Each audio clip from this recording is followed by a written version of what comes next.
बयान पर बोले दिग्विजय, मजाकिया लहजे में शेयर किया वीडियो। किसानों के साथ लंबे समय से हो रहा है भेदभाव, बासमती को केंद्र सरकार दिलाए जीआई टैग। नमस्कार, मैं दिव्या और आप देख रहे हैं हाल हलचल। एमपी के पूर्व मुख्यमंत्री दिग्विजय सिंह अपने सरकारी आवास पर प्रेस कॉन्फ्रेंस कर किसानों के मुद्दे पर सरकार को घेरा।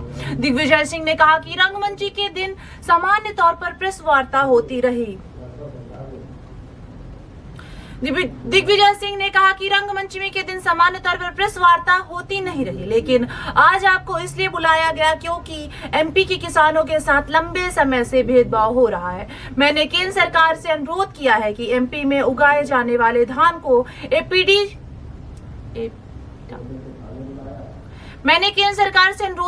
एमपी में उगाए जाने वाले धान को एपीडा जीआई टैग नहीं दे रहा है।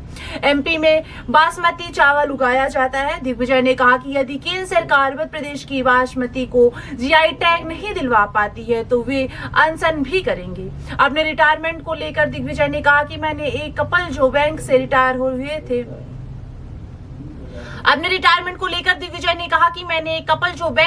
हुए थे वो एक कार से पूरा भारत घूमने निकले हैं और मैंने उनका वीडियो मजाकिया लहजे में शेयर किया था। दिग्विजय सिंह ने रिटायरमेंट को लेकर कहा, ये हल्ला तो होता रहेगा, लेकिन सीधी सी बात ये है कि मैंने मेरी पार्टी से यही अनुरोध किया है कि मैंने राज्यसभा के सेकेंड टर्म के बाद थर्ड टर्म नहीं लेना चाह रहा हूँ। लेकिन इसका यह मतलब नहीं कि मैं कांग्रेस के लिए काम नहीं करूंगा, पार्टी के लिए काम नहीं करूंगा। पार्टी का काम तो जीवन के आखिरी सांस तक करेंगे, लेकिन बात यह है कि पार्टी कहाँ मुझे कहाँ सकती।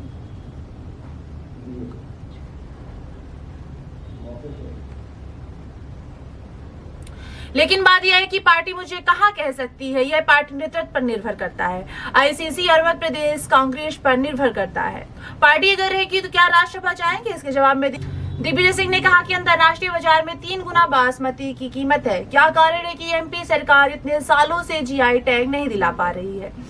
यूपीए सरकार में जीआई टैग मिलने शुरू हुए थे। भाजपा की सरकार आने के बाद हमारी सरकार में दिए गए जीआई टैग निरस्त कर दिए गए थे। आज तक नहीं समझ पा रहा हूँ कि हमारा इंटरनेशनल मार्केट में पाकिस्तान से कंपटीशन है, लेकिन पाकिस्तान ने कुछ सालों में कई जगह जीआई टैग दे दिए हैं। हम 13 जिलों को जीआई टैग नहीं दे पा रहे हैं। इससे 3 दिन पहले दिग्विजय ने एक वीडियो फेसबुक पर शेयर करते हुए लिखा था, मेरा रिटायरमेंट प्लान शायद क्यों नहीं। इस वीडियो में 62 साल के शिवानंद भांजा अपनी पत्नी बसमती भांजा के इस बैंक की नौकरी से रिटायर होने के बाद कार को अपना घर घुमाकर पूरा भारत घूमने निकले हैं। शिवानंद की पत्नी का सपना था कि घर लेने के बजाय एक बड़ी गाड़ी लेकर पूरा भारत घूमेंगे। शिवानंद ने एक बड़ी कार ली, उसमें सारी जरूरत का सामान लेकर 2024 में वे भारत घूमने निकले। भांजा दंपत्ति अब तक 55,000 किलोमीटर की यात्रा कर चुके हैं। ये होटल में खाना खाने के बजाय खुद भोजन पकाकर खाते हैं। दिग्विजय ने अपने पत्र में कहा कि यह अत्यंत आश्चर्यजनक और दुर्भाग्यपूर्ण है कि इस विषय पर 3 माह पूर्व पत्र लिखने के बाद भी केंद्र और राज्य सरकार ने किसानों के हित में कोई ठोस कदम नहीं उठाया। उन्होंने बताया कि संसद के शीतकालीन सत्र में भी उन्होंने इस मुद्दे को उठाया था और मध्य प्रदेश के बासमती उत्पादन किसानों को जीआई टैग नहीं मिलने से हो रही आर्थिक क्षति को अन्याय की और सरकार का ध्यान आकृष्ट किया गया था। उन्होंने बताया कि संसद के शीतकालीन सत्र में भी उन्होंने इस मुद्दे को उठाया था और मध्य प्रदेश के बासमती उत्पादन किसानों को जीआई टैग नहीं मिलने से हो रही आर्थिक क्षति और अन्याय की ओर सरकार का ध्यान आकृष्ट कराया था।